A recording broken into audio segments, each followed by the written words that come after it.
बच्चों आज हम करा रहे हैं class 10th math exercise 3.3। Chapter का नाम है linear equation in two variable.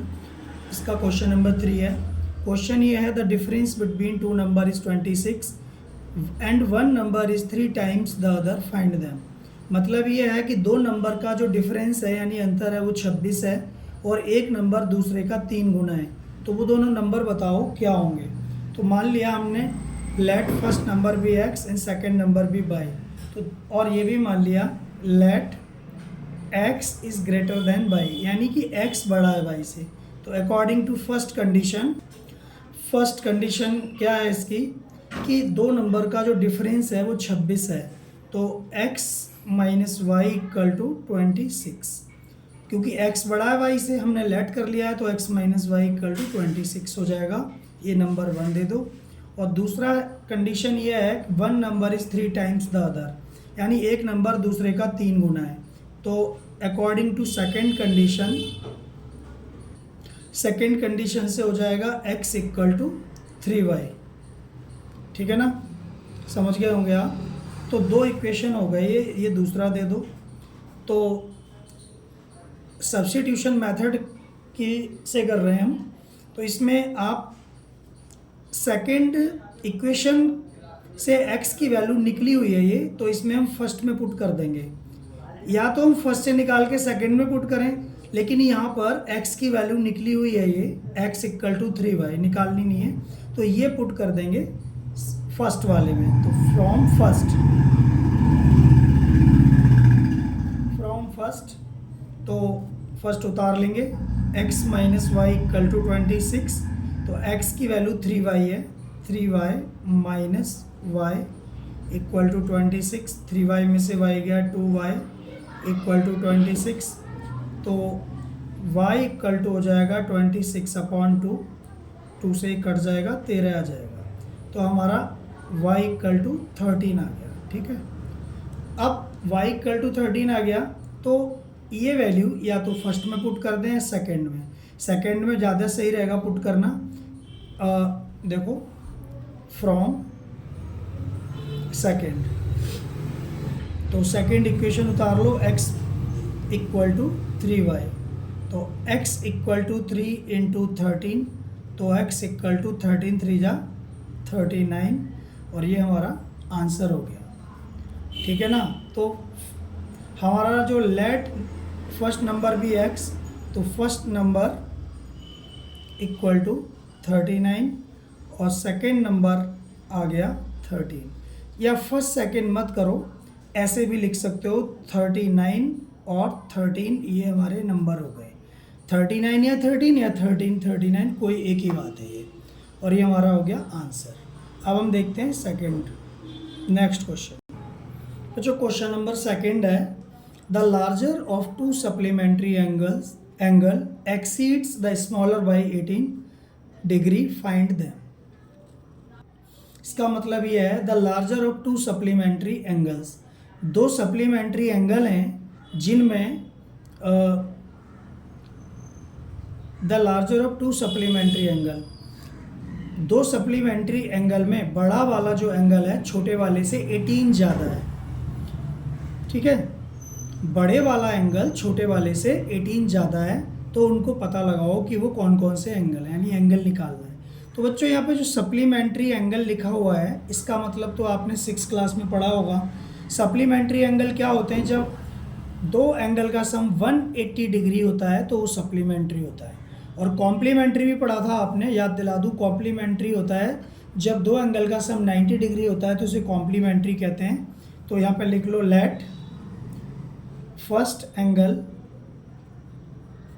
Equal to x और second angle equal to y। ठीक है ना। और ये भी मान लो let x is greater than y, क्योंकि पहले वाला x माना है और पहले वाला बड़ा है दूसरे से, तो पहले वाले को बड़ा यहाँ पे हमने लिख भी दिया है। तो अकॉर्डिंग टू फर्स्ट कंडीशन, मैं लिख रहा हूँ या लिख नहीं रहा, अकॉर्डिंग टू फर्स्ट कंडीशन से क्या बनेगा वो देखिए आप। तो x equal to 18 plus y from first condition.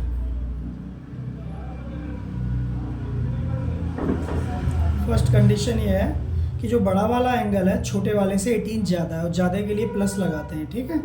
तो ये नंबर 1 हो गया। और दूसरी कंडीशन इसमें दी नहीं है, यहाँ पर ये लिखा हुआ है सप्लीमेंट्री एंगल। तो आपको पता है दो एंगल का सम जब 180 होता है तो सप्लीमेंट्री एंगल कहलाता है। तो सेकंड कंडीशन हो जाएगी x plus y equal to 180 degree. ये नंबर 2 हो गया। अब इसमें फर्स्ट इक्वेशन में x की वैल्यू निकली हुई है, मैं निकालनी नहीं है, ये वैल्यू सेकंड में डाल दूंगा, ठीक है ना। तो फ्रॉम सेकंड उतार लो, x plus y equal to 180 और फ्रॉम यहाँ फर्स्ट, तो x equal to 18 plus y है, इस जगह पे पुट कर देंगे 18 प्लस वाई और प्लस वाई, तो ये रहा इक्वल टू 180। 18 प्लस वाई हो जाएगा 2y इक्वल टू 180। तो 2y निकाल लो, ये 18 उधर भेज दो, 180 माइनस 18, तो 2y इक्वल टू 10 में से 8 गए 2, 7 में से 1 गया 6, 162 हो गया। तो y इक्वल टू हो जाएगा 162 अपॉन 2, 2 8 16, 2 एकम 2, तो y इक्वल टू 81, ठीक है ना। y की वैल्यू आ गई। अब y की वैल्यू आ गई तो हम फर्स्ट में पुट कर देंगे y की वैल्यू, तो x की निकल जाएगी। सेकंड में भी पुट कर सकते हैं, ऐसा कुछ नहीं है, ठीक है ना। तो फ्रॉम फर्स्ट, तो x equal to 18 plus y, तो x equal to 18 plus y की वैल्यू 81 है, 81 है। तो x इक्वल टू 8 और 1 9 और 8 और 1 9, 99 आ गई, ठीक है ना। तो आपके एंगल हो गए 99 और 81, और अगर आप इनको प्लस करोगे 99 और 81 को, 9 और 1 10 का 0, 9 8 17 का 18, 180 आना चाहिए जो आ रहा है, ठीक है ना। आप समझ गए होंगे इसको। अब हम करते हैं अगला क्वेश्चन। बच्चों ये क्वेश्चन नंबर है थर्ड पार्ट है, मतलब आपको समझा रहे हैं क्वेश्चन क्या है ये। The coach of a cricket team buy 7 bats and 6 balls for ₹3800। एक क्रिकेट टीम की कोच 7 बैट्स और 6 बॉल्स को 3800 में खरीदती है। लेटर शी बाइज, और बाद में वो खरीदती है 3 बैट्स और 5 बॉल्स 1750 रुपये की। तो find the cost of each bat and each ball, मतलब कि एक बैट और एक बॉल की कीमत निकालनी है। आइए करते हैं। सबसे पहले हम मान लेंगे let cost of 1 bat equal to x and cost of 1 ball equal to y। तो लिखते हैं इसको, तो मैंने लिख दिया ये cost of 1 bat equal to ₹x और कॉस्ट ऑफ 1 बैट बॉल आएगा यहाँ पे, बॉल इक्वल टू ₹y, ठीक है। तो आप एक बात बताइए कि एक बैट की कीमत x है, तो 7 बैट की कीमत कितनी हो जाएगी? 7x। तो फर्स्ट कंडीशन मैंने क्या बताया कि एक बैट की कीमत x है, तो 7 बैट की कीमत क्या हो जाएगी? 7x। तो 7x प्लस, और एक बॉल की कीमत y है, तो 6 बॉल की कीमत कितनी हो जाएगी? 6y, और इक्वल टू दोनों की मिला के कितनी है? 3800, ठीक है। तो ये पहला हो गया इक्वेशन। इस तरह से 3x plus 5y equal to 1750। Second condition,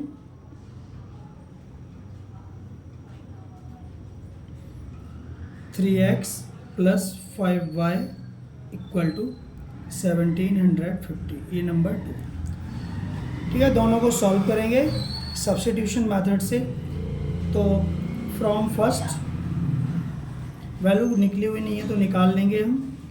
7x plus 6y equal to 3800, यहाँ से x की वैल्यू निकाल लो, तो ये उधर जाएगा, तो चलो 7x, 6y को उधर भेजो, 3800 माइनस 6y, तो x equal to 3800 minus 6y upon 7, ठीक है ना। ये पुट कर दो, पुट इन सेकेंड में पुट करेंगे। सेकेंड इक्वेशन ये है 3x plus 5y equal to 1750। तो 3x की जगह पे क्या पुट करना है आपको, ये वैल्यू। तो 3800 माइनस 6y अपॉन 7, और इसके बाद ये 3 और ये x की वैल्यू ये प्लस लगा लो 5y इक्वल टू 1750, ठीक है। अब आगे कर लो इसी में। आप देख रहे हैं कि 7 से 3 तो कटेगा नहीं, तो 3 का मल्टीप्लाई दोनों में कर दीजिए। तो 3 0 का 0, 3 0 का 0, 3 8 जा 24 का 4, कैरी 2, 3 3 जा 9 और ये 11 हो गया। माइनस 6 3 जा 18y अपॉन 7 और प्लस 5y इक्वल टू 1750, ठीक है ना। ये चीज़ आ गई। अब इसको ना दोबारा उतार लो। मैं एलसीएम यहाँ पर आपको लेके दिखाऊंगा, दोबारा आप नोट कर लीजिए यहाँ पर, क्योंकि नीचे एलसीएम लिया जाएगा ना। तो वही स्टेप दोबारा उतार रहा हूँ। 11400 minus 18y upon 7 plus 5y equal to 1750। तो एलसीएम ले लो। 7 आ गया, 7 से 7 कटा तो 11400 माइनस 18y और प्लस 7 पंजे 35y और इक्वल टू 1750, ठीक है ना। ये आ गया। अब यहाँ पे क्या होगा, 11400 माइनस 35 में से 18 गए, 17 बचेंगे, उस 15 में से 8, 7 और 2 में से 1 गया, ये 17y, और ये क्रॉस मल्टीप्लाई में चला जाएगा। 7 0 का 0, 7 5 जा 35 का 5, कैरी 3 और 7 7 जा 49, 49 50 51 52। तो इस तरह से ये 2 और 1 2 ये हो गया। तो यहाँ से आप y की वैल्यू निकाल लो। तो माइनस, यहाँ बच्चों प्लस आएगा क्योंकि 35 बड़ा है और 18 छोटा है, इसलिए। तो यहाँ से 17y इक्वल टू 12,250 माइनस 11,400, ये घटा दीजिए। तो ये बच जाएगा 850 और 17y। तो y इक्वल टू 850 अपॉन 17, 17 पंजे 85, ये 50 आ गया। तो y हमने क्या माना था, बॉल की कीमत 50 रुपीज़ आ गई। अब फ्रॉम फर्स्ट इक्वेशन में पुट कर दो।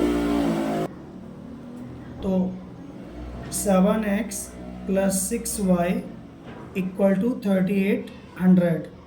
7x प्लस 6 इंटू वाई की वैल्यू क्या है 50 और इक्वल टू 3800। 7x प्लस 6 5 जा 30, 300 हो जाएगा इक्वल टू 3800।